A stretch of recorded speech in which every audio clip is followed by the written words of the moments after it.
Jadi nggak ada lagi yang namanya dulu kan pasien umum didahulukannya. Sempet kemarin viral di TikTok itu, Nah, Pak. itu.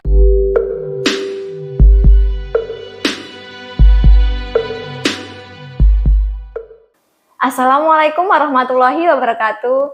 Halo Sobat Capcin, selamat datang kembali di podcast kita yaitu Capcin Cuap-Cuap Informatif. Nah, bertemu lagi dengan saya Mei sebagai host di sini. Kali ini kita kedatangan tamu spesial dari jauh yaitu dari BPJS Kesehatan. Halo Pak Rashid. Halo. Gimana Pak, sehat Pak? Alhamdulillah. Nah, Pak Rashid ini dari Kepala Bagian Mutu Layanan Kepesertaan nih Pak ya. Betul. Jadi nanti kita akan berbincang-bincang tentang kepesertaan BPJS Kesehatan. Nah Pak, ngomong-ngomong tentang BPJS Kesehatan nih Pak, saya kan sering ke posyandu keluarga. Nah di sana itu ada ibu hamil yang sebenarnya dia tuh kayak takut nih nanti kalau operasi gimana, nggak ada dananya. Tapi pas mau saya suruh daftar aja BPJS gitu, dia itu kayak masih ragu gitu loh Pak. Mungkin aja dia itu masih belum tahu manfaat sesungguhnya Ya. BPJS. Nah, gimana nih Pak, manfaatnya apa aja Pak? Nah, baik, makasih Mbak. Jadi untuk manfaat BPJS Kesehatan ini yang paling utama adalah kita mendapatkan perlindungan ketika ingin mendapatkan pelayanan kesehatan. Perlindungan dalam artian dari segi pembiayaan. Nah, ketika kita terdaftar sebagai peserta JKN atau peserta BPJS Kesehatan, itu ketika sakit nantinya, baik di puskesmas ataupun di rumah sakit, misalnya melahirkan atau penyakit-penyakit lain, itu semuanya di-cover, dijamin, dan tidak ada yang dibayarkan lagi oleh pasien. Nah, seperti itu, kurang lebih manfaatnya seperti itu, Mbak. Secara detailnya masih banyak lagi yang bisa dijamin sebagai peserta BPJS Kesehatan, misalnya dari obat-obatan, kemudian pelayanan rawat inap, bahkan sampai ambulan pun kalau misalnya dirujuk dari fasilitas kesehatan ke fasilitas kesehatan, misalnya tadi ibu hamil ya contohnya ya. Nah, ketika dia berobat di puskesmas, kemudian ternyata butuh pelayanan sesar, misalnya ketuban pecah dini, misalnya seperti itu. Nah, kan itu nggak mungkin pakai motor ya. Nah, itu bisa dirujuk pakai ambulan dari puskesmas ke rumah sakit. Dan itu dijamin ambulannya, jadi nggak perlu dibayarkan oleh peserta, itu kita nanti dibayarkan oleh BPJS Kesehatan. Itu contoh-contohnya, Mbak. Terus gimana Pak cara gampangnya buat daftar BPJS? Nah, kalau untuk daftar sebenarnya tergantung segmennya. Jadi di BPJS Kesehatan itu ada beberapa segmen kepesertaan, mulai dari yang kurang mampu sampai dengan yang pekerja. Itu mungkin saya jelaskan sedikit ya, Mbak ya. Terkait dengan pesertaan, yang pertama itu ada namanya PBIJK. PBIJK ini adalah penerima bantuan iuran jaminan kesehatan. Nah, ini lebih kepada masyarakat yang kurang mampu. Yang nggak bayar per bulan ya Pak ya? Iya. Bukan nggak bayar, Mbak. Dia dibayarkan tapi oleh pemerintah. Bukan dibayarkan oleh pesertanya sendiri. Jadi kalau misalnya banyak yang nanya nih, kadang-kadang yang nanya di mana sih peran pemerintah di dalam kepesertaan BPJS Kesehatan ini. Nah, sebenarnya pemerintah itu sudah banyak membayarkan untuk peserta-peserta yang kurang mampu. Nah, kalau untuk kepesertaan PBIJK ini, pendaftarannya itu melalui pendataan oleh dinas sosial masing-masing daerah. Setelah didata, kemudian dianggap tidak mampu, kemudian nanti datanya akan masuk ke Kementerian Sosial di pusat. Nah, dari Kementerian Sosial itu barulah datanya terproses sampai dengan menjadi peserta BPJS Kesehatan. Jadi bukan pesertanya sendiri yang datang langsung ke BPJS Kesehatan. Kalau untuk kepesertaan PBJK, nah, itu yang pertama. Kemudian yang kedua itu ada segmen PPU. PPU ini adalah pekerja penerima upah. Contohnya PNS, TNI Polri, dokter, perawat, pekerja-pekerja di perusahaan. Nah, itu segmen PPU. Artinya iurannya langsung dipotong dari gaji yang diterima. Jadi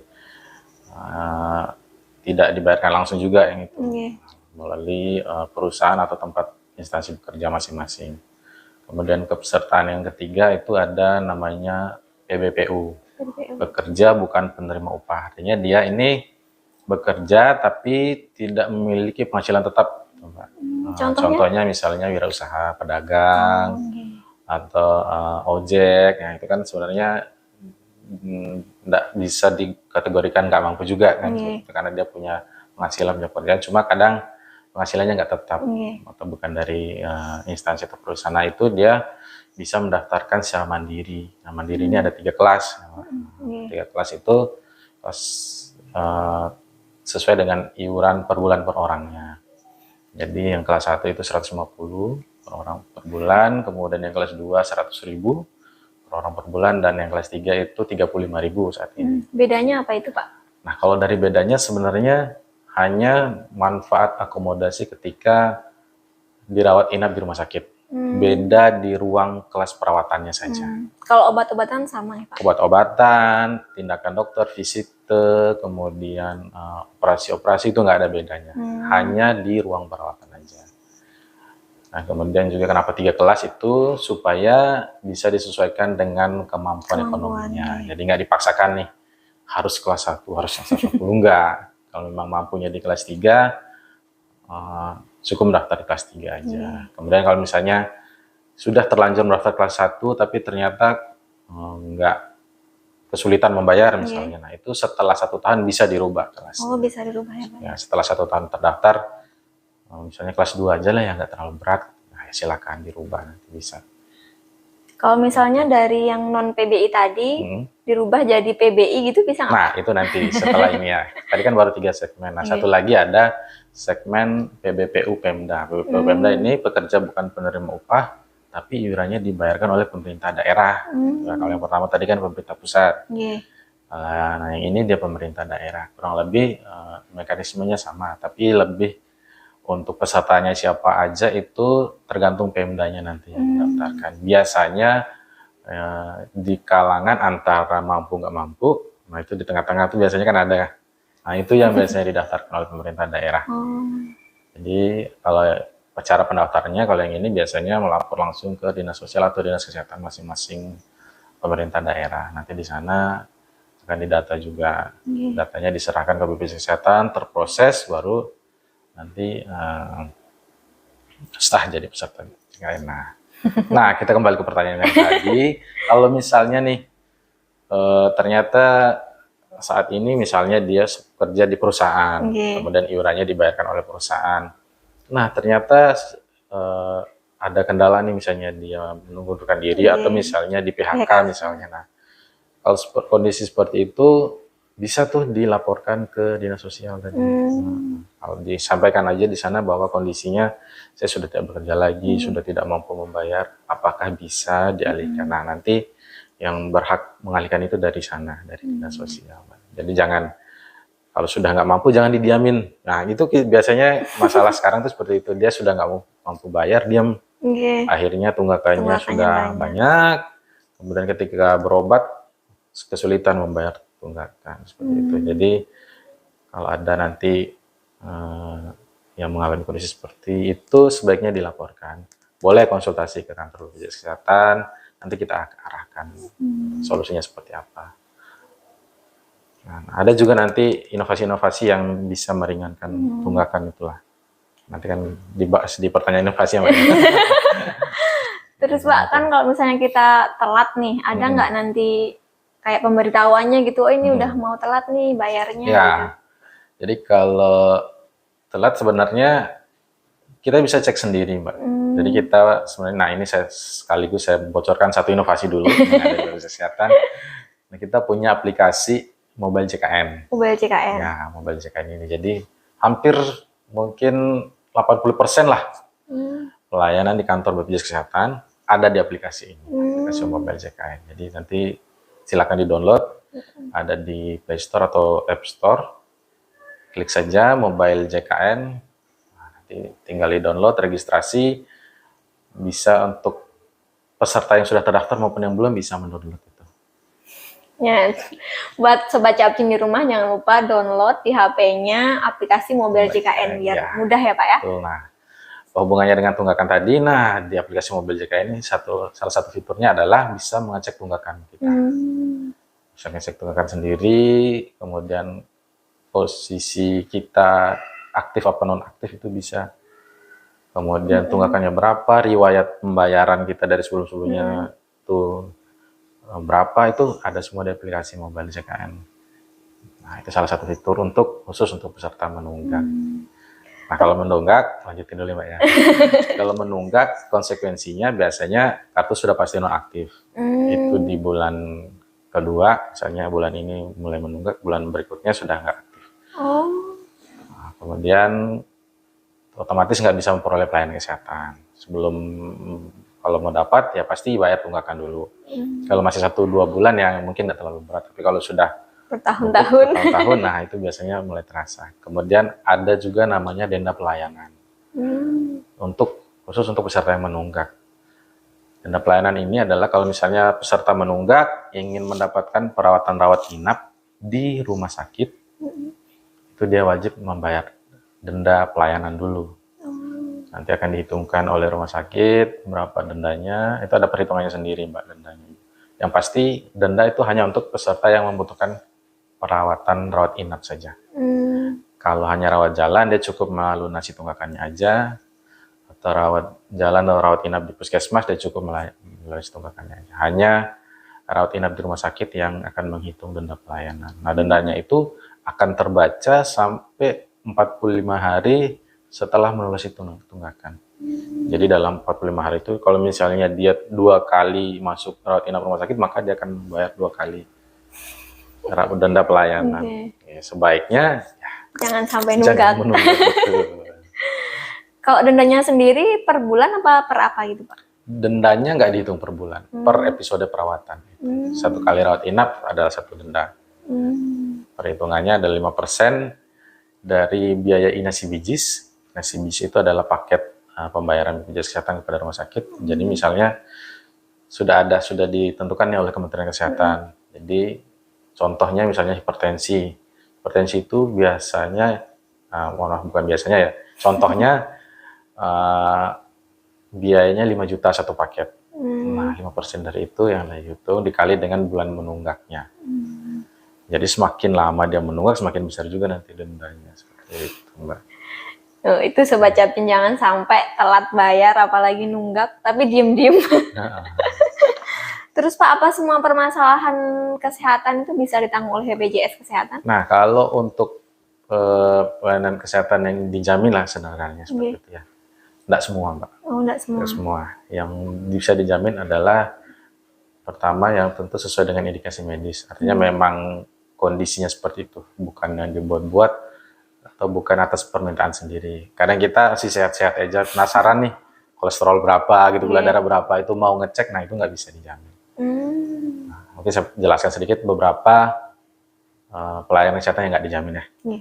Yang pertama itu tadi pelayanan yang tidak sesuai prosedur, artinya mau dirawat di rumah sakit, tapi nggak melalui puskesmas dulu, nggak ada rujukannya.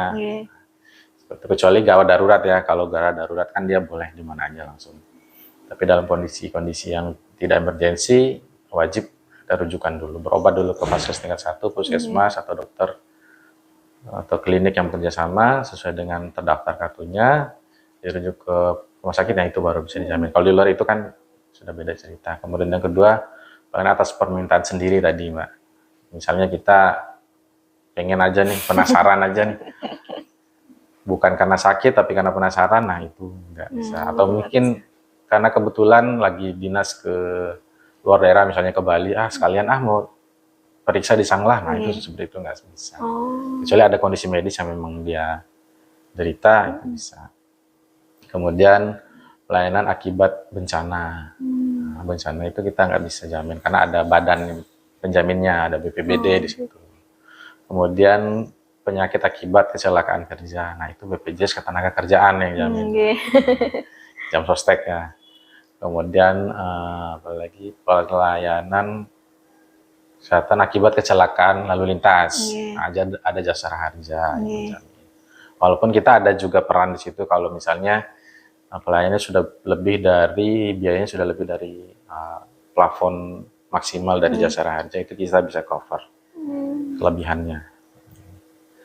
Kemudian apalagi pelayanan di masa tanggap darurat atau kejadian luar biasa, KLB misalnya ada demam berdarah atau malaria, KLB itu kita nggak bisa jamin karena sudah ada pendanaannya sendiri masing-masing. Jadi sederhananya pelayanan kesehatan yang sudah ada penjaminnya itu kita nggak bisa jamin lagi.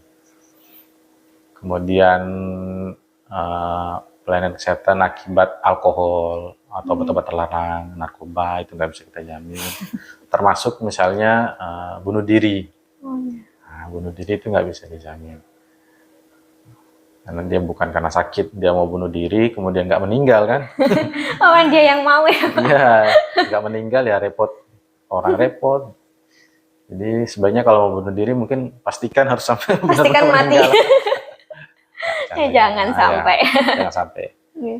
Nah, itu kemudian pelayanan yang berkaitan dengan kecantikan.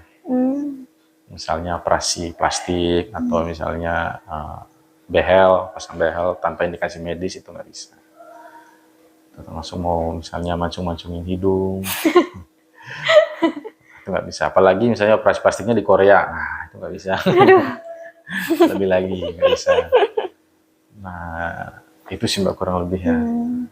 Intinya adalah pelayanan yang memang kita derita, misalnya kondisi kita ngedrop atau seperti apa, kemudian sudah diperiksakan ke puskesmas, fasilitas kesehatan, dan sudah direkomendasikan oleh dokter untuk diperiksa, maka bisa dijamin. Sederhananya seperti itu.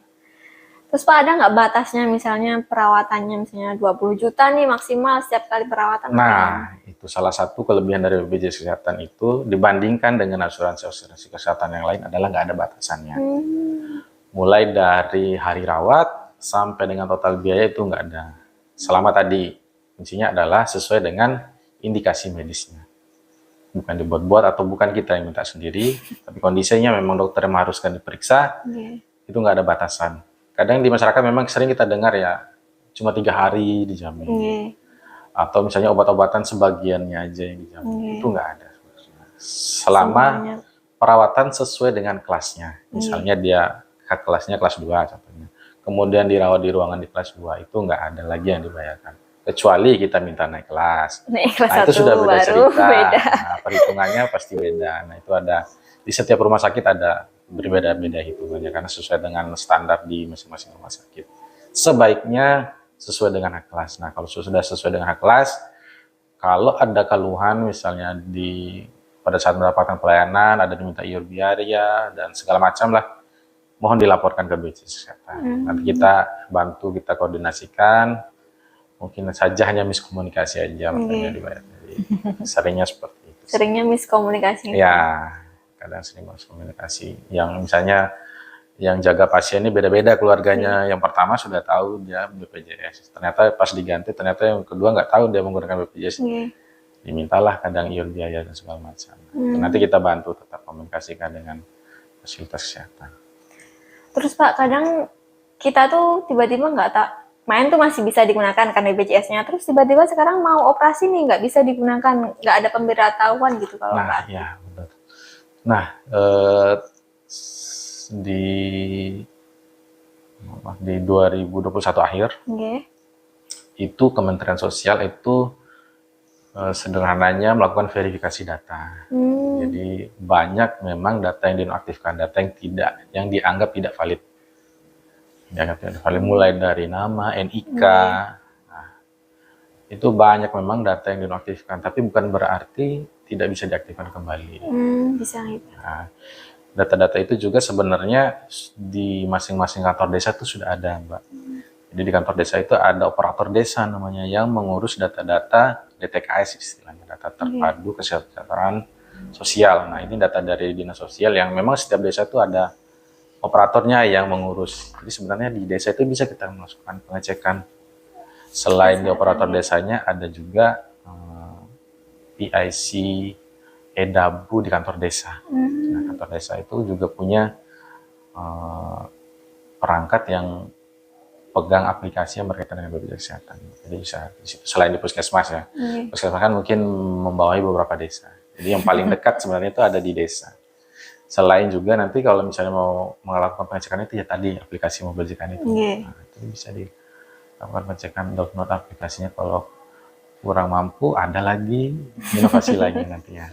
Jadi sebenarnya data-data non aktif itu itu lebih banyak data-data tidak valid yang dinonaktifkan oleh Kementerian Sosial. Jadi tipsnya yang pertama adalah kita pastikan dulu data NIK kita itu sudah terekam online di Dukcapil. Nah, kadang kita sudah punya KTP, NIK ada, tapi belum melakukan perekaman. Nah, itu biasanya belum online di Dukcapil. Nah, data seperti itu kadang dianggap tidak valid. Gitu, Mbak. Jadi pastikan itu yang pertama. Apalagi misalnya kalau mungkin dulu merasa pernah punya 2 NIK. Nah, itu hati-hati. Banyak kasusnya di sini, Pak. Itu hati-hati, kan sistem di Dukcapil juga dulu dengan sekarang kan beda. Kalau dulu dia belum memfilter, jadi bisa aja orang punya 2 NIK atau lebih malah. Tapi kalau sekarang memang sudah jauh, sudah diperbaiki, sudah hampir mustahil punya 2 NIK. Tapi data-data lama ini yang sering bermasalah. Nah, itu kadang karena punya 2 NIK, satu online, satu enggak, yang NIK yang dipakai di KTP itu kadang sudah nggak kepake, seperti itu.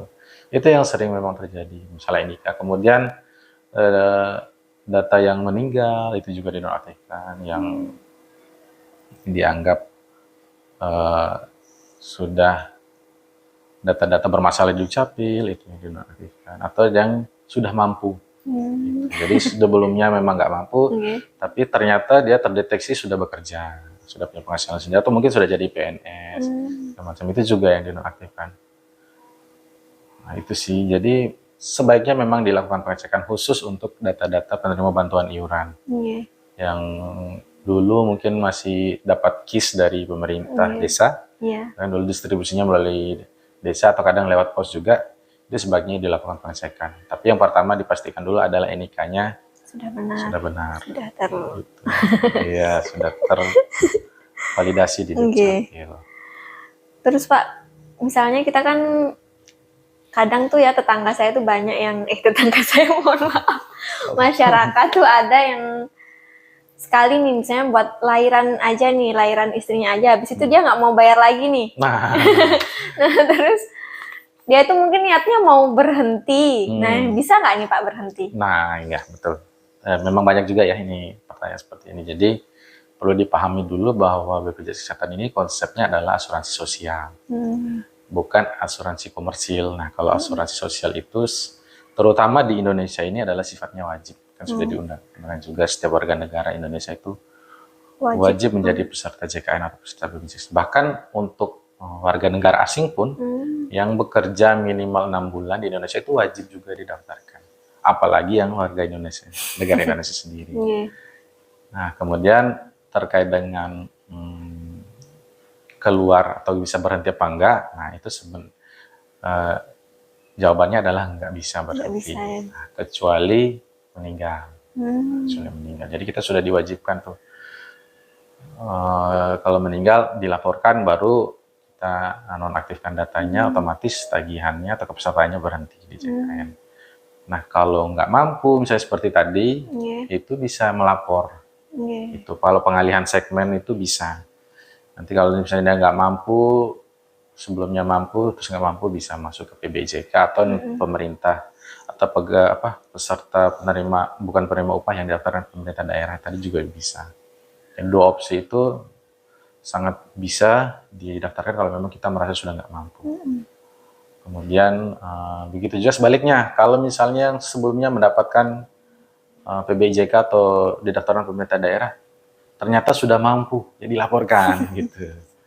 Biar itu kayaknya banyak yang nggak lapor. Karena ada beda kelasnya, Mbak. Kalau yang kurang mampu itu kelasnya di kelas 3.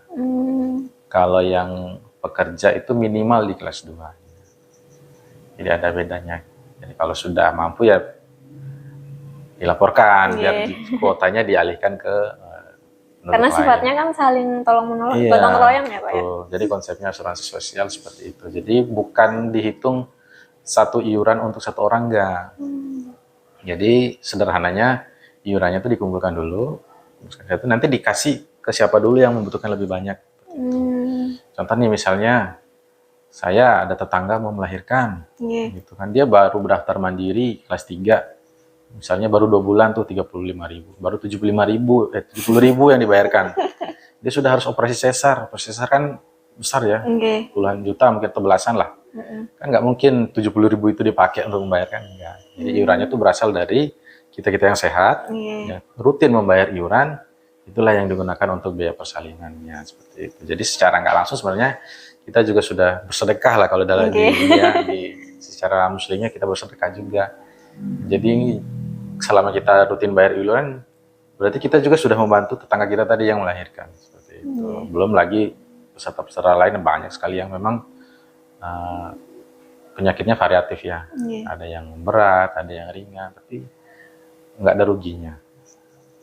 Kalau selama kita biasanya yang punya keyakinan pasti setuju-setuju saja kalau konsepnya bersedekah seperti itu. Jadi nggak ada ruginya. Terus Pak, kalau misalnya kan tadi banyak yang sering cuman kalau mau pakai aja kita bayar gitu kan Pak. Gimana, apa mungkin ada inovasi dari BPJS biar kita tuh tetap rutin bayar, tetap semangat ikut peserta BPJS gitu? Nah, kalau pertama sih mungkin lebih ke ini yang kurang kalinya Mbak ya, pemahamannya. Mungkin dia pikir kayak asuransi lain kan kita bayar terus suatu waktu bisa kita klaim lagi kan, seperti itu karena asuransi swasta. Tapi kalau dilihat manfaatnya jauh lebih besar. Nah, mungkin perlu saya sampaikan juga, saat ini asuransi kesehatan terbesar di dunia adalah BPJS Kesehatan.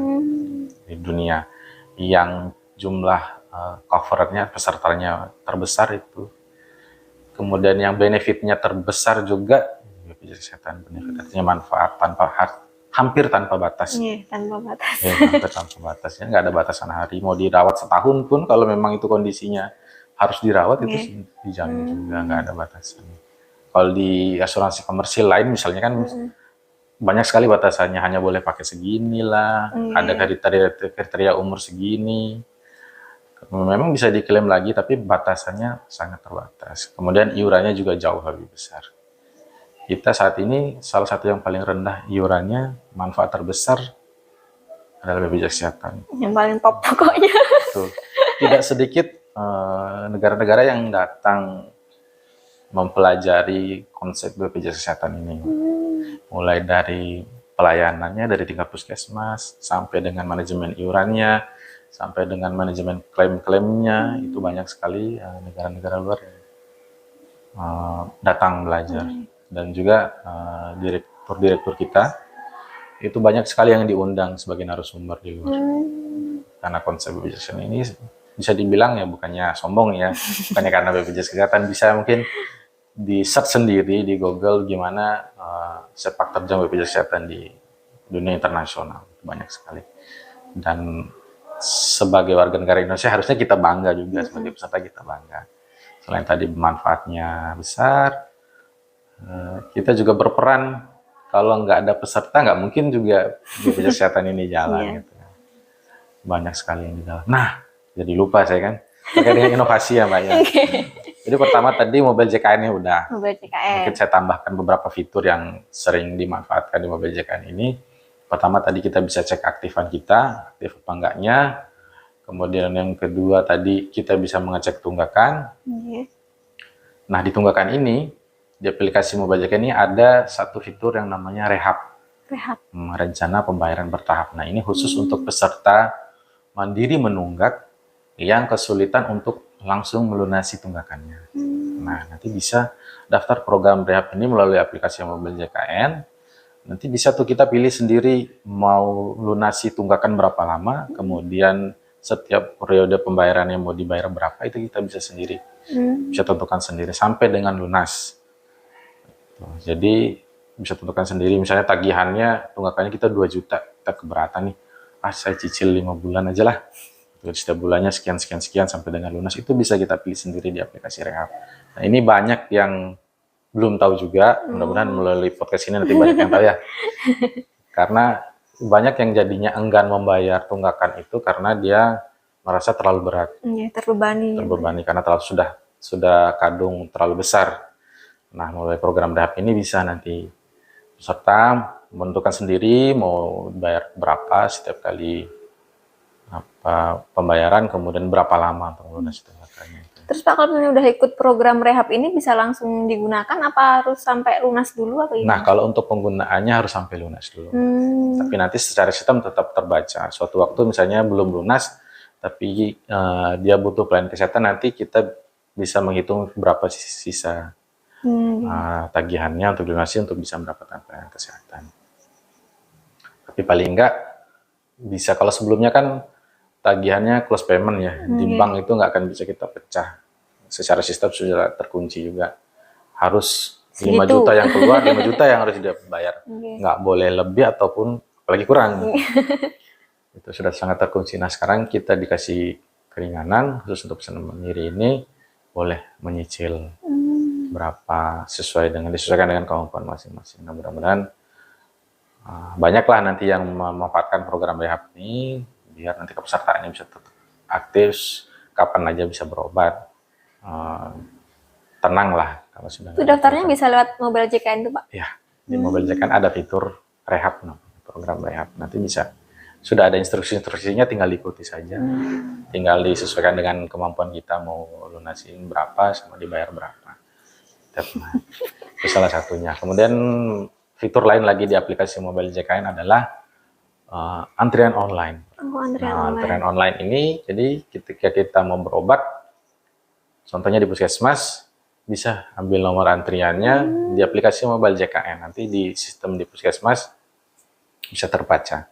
Kebetulan tadi kita sudah ngobrol juga di puskesmas Bagu ini, antrian online-nya sudah jalan. Nah, bagi yang penasaran coba, kalau mau berobat bisa pakai antrian online itu. Jadi kita nanti di antrian online ini kita bisa lihat berapa peserta yang sudah mengantri, kemudian nomor berapa yang sudah dilayani. Jadi kita nggak perlu subuh-subuh nih ke puskesmas supaya dapat nomor 1.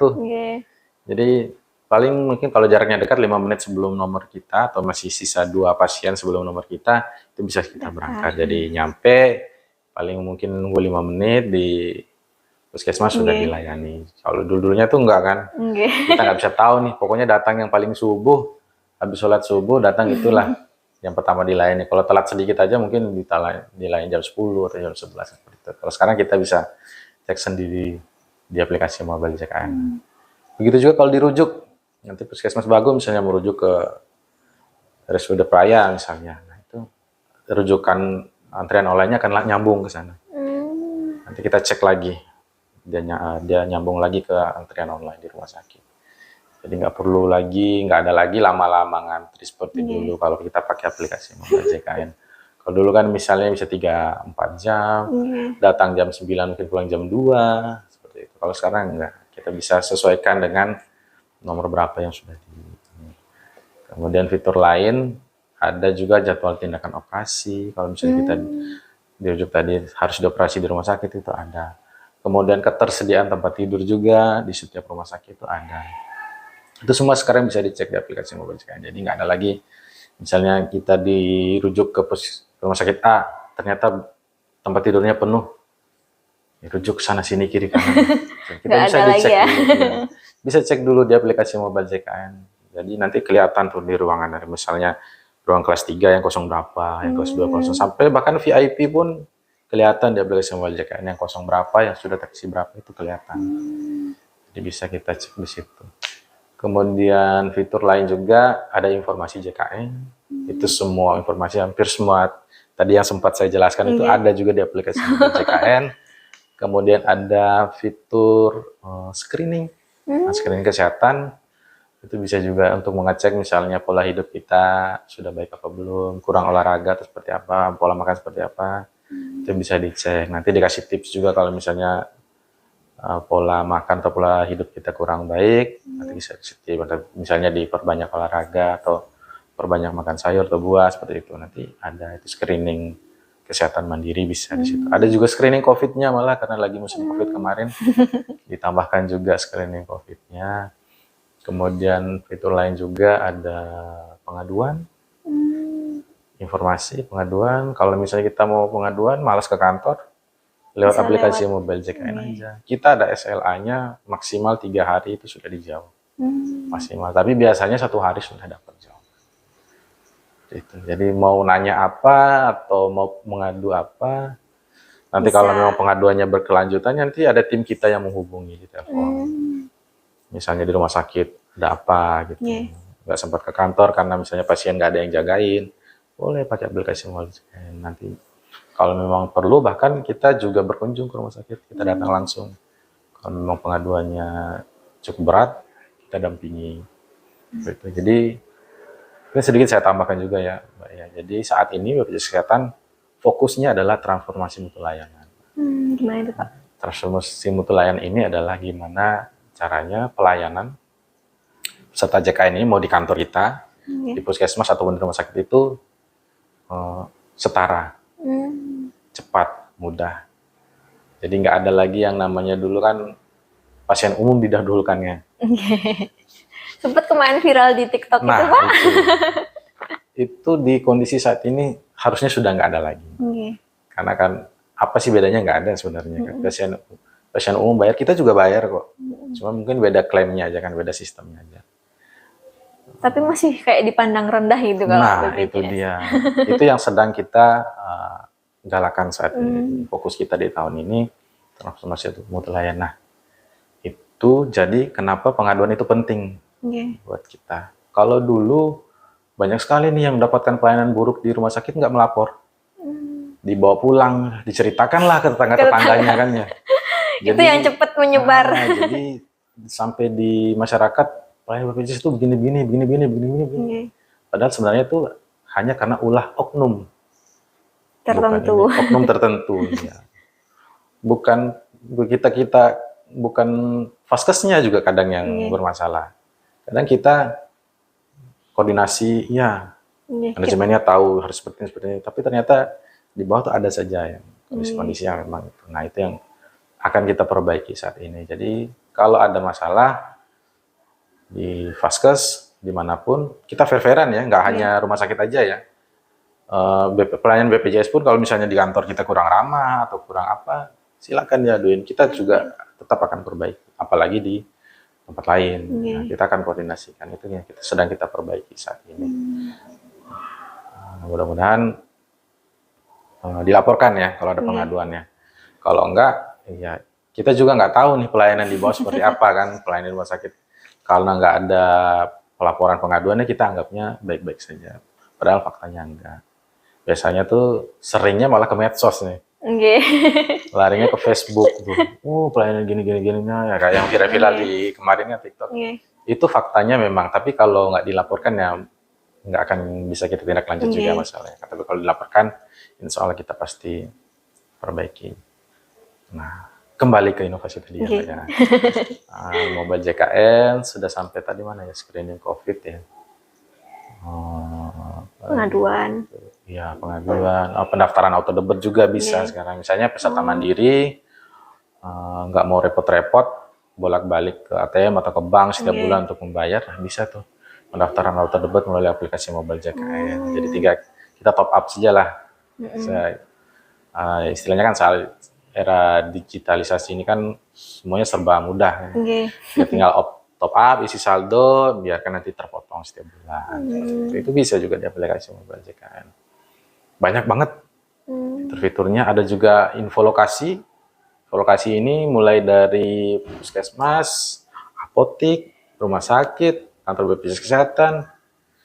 Itu bisa kita cek. Misalnya kita lagi keluar daerah nih, misalnya sakit, mau ngecek vaskes terdekat, puskesmas, rumah sakit, buka aja info lokasi. Itu sudah terkoneksi langsung dengan Google Maps. Nanti akan terhubung ke sana, tinggal rute, bisa sampai ada info lokasi. Banyak banget ya, nggak rugi lah. Pokoknya download aja ribet-ribet ke kantor, ribet-ribet ke kantor, buang uang, buang waktu, buang bensin. Nah, download aja aplikasi Mobile JKN. Sudah ada semua di situ ya tadi. Kalau bisa dikira-kira mungkin ya 80% lah sudah di situ. Hampir semua fitur-fiturnya, dan ke depan akan terus dikembangkan. Nanti kita tunggu aja ke depan apalagi inovasi-inovasi yang bisa kita tunggu Pak. Baik, nanti kita pasti akan kembangkan lagi. Nah, itu yang pertama. Itu yang saat ini sedang kita gaungkan ya. Seperti itu. Kemudian yang kedua ada kita punya juga Pandawa. Pandawa. Pandawa ini pelayanan administrasi melalui WhatsApp. Jadi tadi yang mau mendaftar, selain di Mobil JKN juga bisa untuk pendaftaran mandiri, di WhatsApp juga bisa. Perubahan data, penambahan anak, perubahan vaskes, perubahan segmen kepesertaan. Misalnya dia mandiri kemudian sudah bekerja atau sebaliknya, itu bisa juga di Pandawa. Melalui Pandawa nomornya 081 18 165 165. 081 18 165 165. Iya. Gampang banget nih, nomornya. Sobat Capcin. Di search aja di Google Pandawa BPJS Kesehatan udah keluar nomornya. Nah, itu juga nggak perlu repot-repot ke kantor melalui WhatsApp. Nanti tinggal ikuti aja. Nah, paling biasanya diminta beberapa berkas, foto berkas. Itu sudah bisa terproses. Oh iya, satu lagi mungkin yang perlu disampaikan bahwa pelayanan saat ini BPJS Kesehatan sudah tidak menggunakan kartu lagi, kartu KIS. Nah, sudah tidak menggunakan kartu KIS. Bukan berarti nggak berlaku ya, masih berlaku. Tapi kita sekarang lebih fokusnya kepada pemanfaatan NIK. Berarti pakai KTP aja ini Pak? Pakai KTP aja, cukup. Nah itu tadi kenapa di awal saya tekankan, kita wajib dulu memastikan bahwa NIK kita sudah sesuai dengan data Dukcapil, sudah online di Dukcapil. Karena ke depan sudah nggak ada lagi kartu. Kita pengobatannya menggunakan KTP atau KK yang sudah tertera NIK-nya. Jadi, dan ini juga sudah kita sosialisasikan, sudah kita bersurat resmi ke semua fasilitas kesehatan bahwa KTP itu sudah bisa untuk mendapatkan pelayanan. Nanti kita tinggal dicek aja. Dan sekali lagi Puskesmas Bagus juga sudah menerapkan itu. Alhamdulillah. Alhamdulillah. Nah tadi Pandawa, kemudian setelah Pandawa kita juga punya BPJS Keliling namanya. BPJS Keliling. Nah, kita punya mobil pelayanan, Mbak. Kita punya mobil pelayanan. Jadi nanti silakan yang mau memanfaatkan, mau di desa, kecamatan, kemudian di kantor-kantor, instansi atau di perusahaan-perusahaan yang mau mendapatkan pelayanan kesehatan bisa kita diundang. Nah, misalnya di desa nih atau di kecamatan sedang ada gotong royong atau seperti apa, ternyata atau misalnya terdata masyarakatnya banyak yang belum tahu datanya atau data bermasalah segala macam, bisa kita diundang. Nanti kita dengan tim akan turun bawa mobil, bawa peralatan, kita lakukan pelayanan di tempat. Berarti ini harus berkolaborasi dengan desa sama kecamatan ya Pak ya? Bisa. Desa kecamatan atau mungkin puskesmas juga sedang ada apa gitu, kita mau diundang, ada bakti sosial misalnya, atau ada pemeriksaan gratis di masyarakat, bisa kita diundang. Nah, tapi ya kalau bisa diinformasikan jauh-jauh hari lah. Kalau ada takutnya ada double ya, karena mobilnya cuma satu. Oh iya, mungkin perlu kita jelaskan juga sedikit. Jadi kita ini sebenarnya dari BPJS Kesehatan cabang Selong, Mbak. Cabang Selong itu, tapi wilayah kerjanya Lombok Timur dan Lombok Tengah. Dua. Ya. Jadi sekaligus menjawab juga kenapa tadi nggak ada per kecamatan. Ya. Jadi personil kita untuk 2 kabupaten ini yang penduduknya terbanyak se-Bali Nusra itu hanya 30-an orang. Nah, jadi kenapa nggak ada per kecamatan juga, selain memang regulasinya di pusat belum ada instruksi dari pusat, juga memang SDM kita sedikit. Nah, jadi makanya kenapa kita lebih ke pemanfaatan inovasi-inovasi tadi. Jadi sebenarnya walaupun kita nggak ada di kecamatan, tapi kita ada di genggaman. Ada di HP, bisa di rumah aja. Kita ada di HP. Seperti itu. Ada inovasinya. 3 itu yang memang saat ini lagi kita gaung-gaungkan. Yang mudah-mudahan bisa sangat bermanfaat dan dimanfaatkan. Dimanfaatkan itu kalau bermanfaat pasti Pak. Iya. Tapi masyarakat nih kadang nggak tahu nih ada ini gitu Pak. Dan kita juga menerima kalau misalnya mau diundang sebagai narasumber di kegiatan-kegiatan. Apa yang bisa mengumpulkan masyarakat, sosialisasi apa, kita diundang sebagai narasumber juga kita siap. Walaupun kita cuma 30 orang, kita siap. Tapi itu sekali lagi kalau bisa informasinya agak lebih cepat. Jauh-jauh hari. Ya, jauh-jauh hari biar kita bisa menyusun jadwal. Karena saat ini terus terang sudah banyak LSM yang mengundang kita untuk sebagai narasumber. Selain itu juga ada instansi-instansi dan sosial, dinas kesehatan, ada kegiatan bersamaan kita juga kadang diundang. Tidak menutup kemungkinan di acara lain juga kita diundang. Desa, kecamatan tadi seperti disampaikan kita siap. Datang. Asal jangan mendadak, mobilnya cuma satu. Iya. Mau yang dengan mobil, tanpa mobil, yang cukup sosialisasi aja, kita berbagi informasi aja seperti ini juga siap. Terus Pak, sistem rujukannya kan misalnya kita nih mau dirujuk, boleh nggak kita milih kemana gitu, atau udah ada tertentu nih harus kesini gitu? Ya, jadi untuk sistem rujukannya, peserta sakit pertama pasti ke puskesmas dulu atau dokter atau klinik terdaftar sesuai dengan datanya terkartunya. Nah, setelah dirujuk ternyata nih dia butuh pelayanan yang lebih lagi. Nah, untuk saat ini akan dipilihkan dulu untuk fasilitas kesehatan terdekat atau termumpuni sesuai dengan kondisi medisnya. Biasanya ada pelayanan-pelayanan yang hanya ada di rumah sakit A, nggak ada di rumah sakit B. Nah, di data kita sekarang sudah sejauh itu. Kita juga sudah mendata. Jadi nggak ada lagi misalnya kita dirujuk ke rumah sakit B yang pelayanannya di situ nggak ada, nggak bisa melanjutkan diagnosa kita. Itu. Begitu juga nanti misalnya keluar daerah lagi, misalnya dari Puskesmas Bagu kita terus ke RSUD Praya nggak bisa menangani, ternyata harus keluar daerah, misalnya di Jakarta, misalnya di RSCM atau di rumah sakit jantung, misalnya sesuai dengan kondisi medis seperti itu. Jadi di sistem itu sudah ada pilih opsi-opsinya. Tapi opsi itu bukan mempersulit ya, justru mempermudah kita karena di situ sudah membaca ada nggak dokter spesialis itu di rumah sakit ini. Ada nggak tindakan-tindakan yang berkaitan dengan diagnosis itu di situ. Ada di situ sistemnya. Dan yang dilihat adalah tipe rumah sakit dulu. Di rumah sakit kan ada 4 tipe, dari D, C, B, A. A tertinggi sudah subspesialistik atau sudah sangat besar lah kalau rumah sakit tipe A. Nah itu melalui jenjang-jenjang itu dulu. Nanti dirujuk rumah sakit tipe C ada opsinya beberapa. Nih ke situ dulu. Nanti naik lagi. Nggak bisa langsung ke rumah sakit A. Karena kalau nggak melalui mekanisme rujukan, bahayanya ya yang tipe-tipe ini bahkan mungkin puskesmas kosong ya, nggak akan ini ya. Nggak laku nanti. Dan nggak terfilter. Pelayanan kesehatannya juga nggak efektif di rumah sakit. Kan nggak mungkin baru hanya pusing-pusing biasa langsung ke rumah sakit subspesialistik, kan nggak mungkin seperti itu. Walaupun banyaknya yang mau seperti itu. Tapi secara sistem ya nggak jalan kalau seperti itu. Jadi harus ada filter-filternya dulu. Kalau memang sudah cukup parah, pasti akan dirujuk. Bisa melompat itu juga. Kadang nggak sesuai sistem itu, tapi sesuai kondisi medisnya seperti apa. Nanti dokternya pasti tahu. Oh ini sudah nggak bisa di tipe B, ini harus langsung tipe A. Karena diagnosa seperti ini, kondisi medis, pelayanan medisnya dibutuhkan seperti ini. Itu dokternya sudah tahu. Jadi sudah terbaca. Jadi kalau misalnya ada terkait dengan masalah rujukan ini, lebih konsultasinya ke dokternya. Ya, bukan di BPJS Kesehatan, karena kita nggak tahu kondisi medis pesertanya, yang tahu adalah dokternya. Terakhir nih Pak, ada nggak apa kata-kata nih buat masyarakat biar ikut BPJS, ayo gitu? Ya.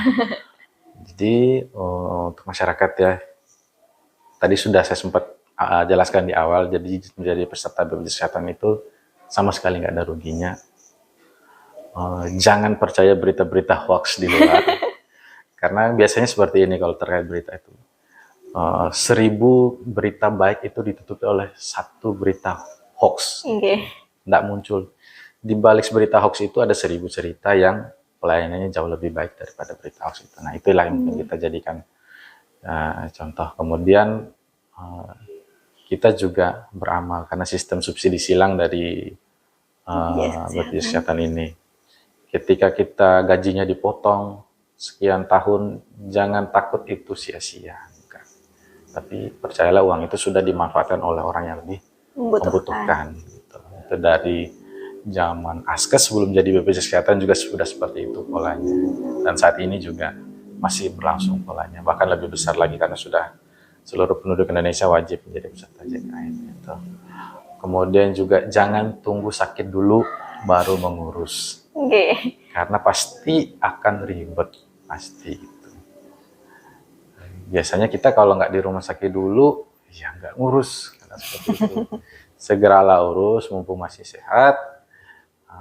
Kemudian yang sudah mendaftar untuk peserta mandiri rutin membayar iuran, jangan tunggu menunggak dulu. Kalau memang dirasa berat atau misalnya kurang mampu, silakan dikonsultasikan, nanti kita berikan solusi.